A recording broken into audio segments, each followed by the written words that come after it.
లూకా సువార్త 12వ అధ్యాయం.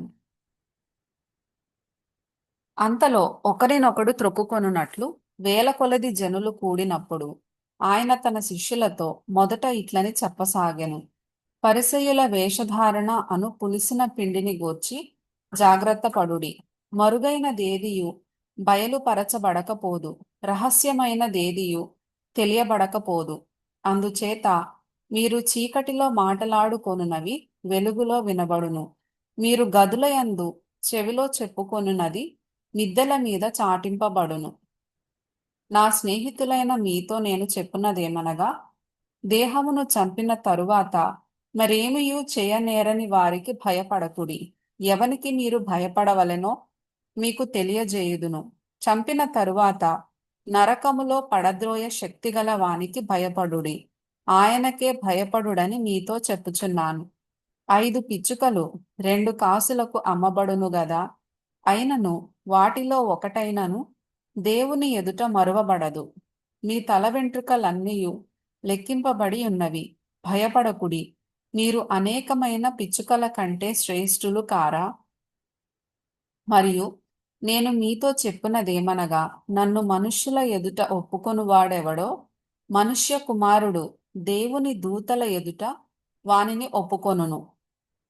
మనుష్యుల ఎదుట నన్ను ఎరుగనను వానిని నేనును ఎరుగనని దేవుని దూతల ఎదుట చెప్పుదును.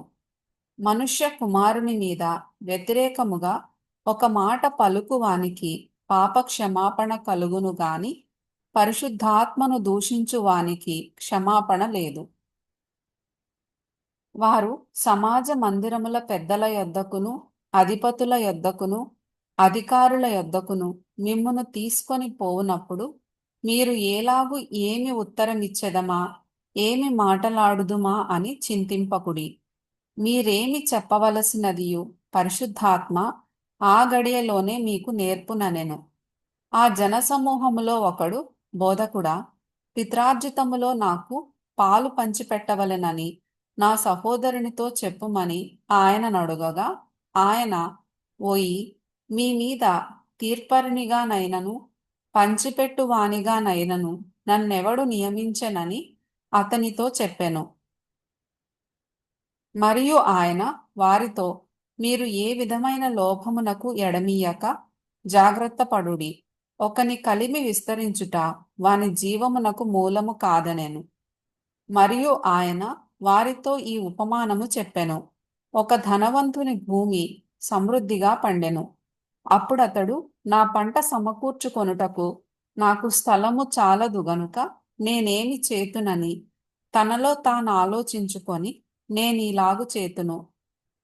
నా కొట్లు విప్పి వాటికంటే గొప్ప వాటిని కట్టించి అందులో నా ధాన్యమంతటిని నా ఆస్తిని సమకూర్చుకొని, నా ప్రాణముతో, ప్రాణమా, అనేక సంవత్సరములకు విస్తారమైన ఆస్తి నీకు సమకూర్చబడి ఉన్నది. సుఖించుము, తినుము, త్రాగుము, సంతోషించుమని చెప్పుకొందుననుకొనెను. అయితే దేవుడు, వెర్రివాడా, ఈ రాత్రి నీ ప్రాణమునడుగుచున్నారు. నీవు సిద్ధపరచినవి ఎవని వగునని అతనితో చెప్పెను. దేవుని ఎడల ధనవంతుడు కాక తన కొరకే సమకూర్చుకొనువాడు అలాగుననే యుండునని చెప్పెను. అంతటా ఆయన తన శిష్యులతో ఇట్లనెను, ఈ హేతువు చేత మీరు ఏమి తిందుమో అని మీ ప్రాణమును గూర్చి అయినను, ఏమి ధరించుకొందుమో అని మీ దేహమును గూర్చి అయినను చింతింపకుడి. ఆహారము కంటే ప్రాణమును, వస్త్రము కంటే దేహమును గొప్పవి కావా? కాకుల సంగతి విచారించి చూడుడి. అవి విత్తవు, కోయవు, వాటికి గరిసె లేదు, కొట్టు లేదు. అయినను దేవుడు వాటిని పోషించుచున్నాడు. మీరు పక్షుల కంటే ఎంతో శ్రేష్ఠులు. మరియు మీలో ఎవడు చింతించుట వలన తన ఎత్తును మూరెడెక్కువ చేసుకొనగలడు? కాబట్టి అన్నిటికంటే తక్కువైనవి మీ చేత కాకపోతే తక్కిన వాటిని గూర్చి మీరు చింతింపనేలా? పువ్వులేలాగు ఎదుగుచున్నవో ఆలోచించుడి. అవి కష్టపడవు, వడుకవు. అయినను తన సమస్త వైభవముతో కూడిన సొలొమోను సైతము వీటిలో ఒకదాని వలెనైనా అలంకరింపబడలేదని మీతో చెప్పుచున్నాను. నేడు పొలములో ఉండి రేపు పొయ్యిలో వేయబడు అడవి గడ్డిని దేవుడు ఇలాగు అలంకరించిన ఎడల, అల్ప విశ్వాసులారా, మీకు మరి ఎంతో నిశ్చయముగా వస్త్రములనిచ్చును. ఏమి తిందుమో ఏమి త్రాగుదుమో అని విచారింపకుడి, అనుమానము కలిగి ఉండకుడి. ఈ లోకపు జనులు వీటినన్నిటినీ వెదకుదురు. ఇవి మీకు కావలసి ఉన్నవని మీ తండ్రికి తెలియను. మీరైతే ఆయన రాజ్యమును వెదకుడి, దానితో కూడా ఇవి మీకు అనుగ్రహింపబడును. చిన్నమంద, భయపడకుడి. మీకు రాజ్యము అనుగ్రహించుటకు మీ తండ్రికి ఇష్టమై ఉన్నది. మీకు కలిగిన వాటిని అమ్మి ధర్మము చేయుడి. పాతగిలని సంచులను పరలోకమందు అక్షయమైన ధనమును సంపాదించుకొనుడి. అక్కడికి దొంగరాడు, చిమ్మెట కొట్టదు. మీ ధనం ఎక్కడ ఉండునో అక్కడనే మీ హృదయము ఉండును. మీ నడుములు కట్టుకొని ఉండుడి. మీ దీపములు వెలుగుచుండనీయుడి. తమ ప్రభువు పెండ్లి విందు నుండి వచ్చి తట్టగానే అతనికి తలుపు తీయుటకు అతడెప్పుడు వచ్చునో అని అతని కొరకు ఎదురుచూచు మనుష్యుల వలె ఉండుడి. ప్రభువు వచ్చి ఏ దాసులు మెలకువగా ఉండుట కనుగొనునో ఆ దాసులు ధన్యులు.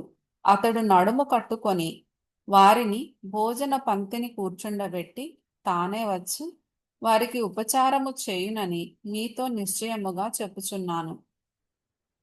మరియు అతడు రెండవ జామున వచ్చినను మూడవ జామున వచ్చినను ఏ దాసులు మెలకువగా ఉండుట కనుగొనునో ఆ దాసులు ధన్యులు. దొంగ ఏ గడియను వచ్చునో ఇంటి యజమానునికి తెలిసిన ఎడల అతడు మెలకువగా ఉండి తన ఇంటికి కన్నము వేయనీయడని తెలిసికొనుడి. మీరు అనుకొనని గడియలో మనుష్య కుమారుడు వచ్చును గనుక మీరును సిద్ధముగా ఉండుడని చెప్పెను. అప్పుడు పేతురు, ప్రభువా, ఈ ఉపమానము మాతోనే చెప్పుచున్నావా, అందరితోనూ చెప్పుచున్నావా అని ఆయనను అడుగగా, ప్రభువు ఇట్లనెను, తగిన కాలమున ప్రతివానికి ఆహారము పెట్టుటకు యజమానుడు తన ఇంటి వారి మీద నియమించునట్టి నమ్మకమైన బుద్ధిగల గృహ నిర్వాహకుడెవడు? ఎవని ప్రభువు వచ్చి వాడు అలాగు చేయుచుండుట కనుగొనునో ఆ దాసుడు ధన్యుడు. అతడు తనకు కలిగిన దాని అంతటి మీద వాని ఉంచునని మీతో నిజముగా చెప్పుచున్నాను. అయితే ఆ దాసుడు నా యజమానుడు వచ్చుట ఆలస్యము చేయుచున్నాడని తన మనస్సులో అనుకొని దాసులను దాసీలను కొట్టి తిని త్రాగి మత్తుగా ఉండసాగితే, వాడు కనిపెట్టని దినములోను ఎరుగని గడియలోను ఆ దాసుని యజమానుడు వచ్చి వాని నరికించి అపనమ్మకస్తులతో వానికి పాలు నియమించును. తన యజమానుని చిత్తమెరిగియుండియు సిద్ధపడక అతని చిత్తము చొప్పున జరిగింపక ఉండు దాసునికి అనేకమైన దెబ్బలు తగులును. అయితే తెలియక దెబ్బలకు తగిన పనులు చేసిన వానికి కొద్ది దెబ్బలే తగులును. ఎవనికి ఎక్కువగా ఇయ్యబడెనో వాని యొద్ద ఎక్కువగా తీయజూతురు. మనుష్యులు ఎవనికి ఎక్కువగా అప్పగింతురో వాని యొద్ద ఎక్కువగా అడుగుదురు.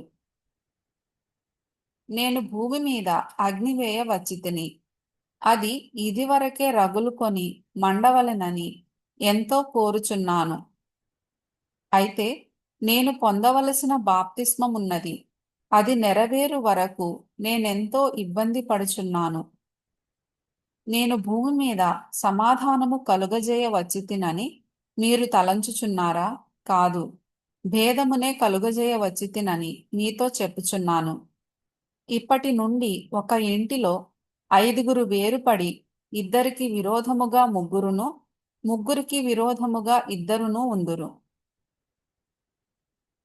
తండ్రి కుమారునికిని, కుమారుడు తండ్రికిని, తల్లి కుమార్తెకును, కుమార్తె తల్లికిని, అత్త కోడలికిని, కోడలు అత్తకును విరోధులుగా ఉందురని చెప్పెను.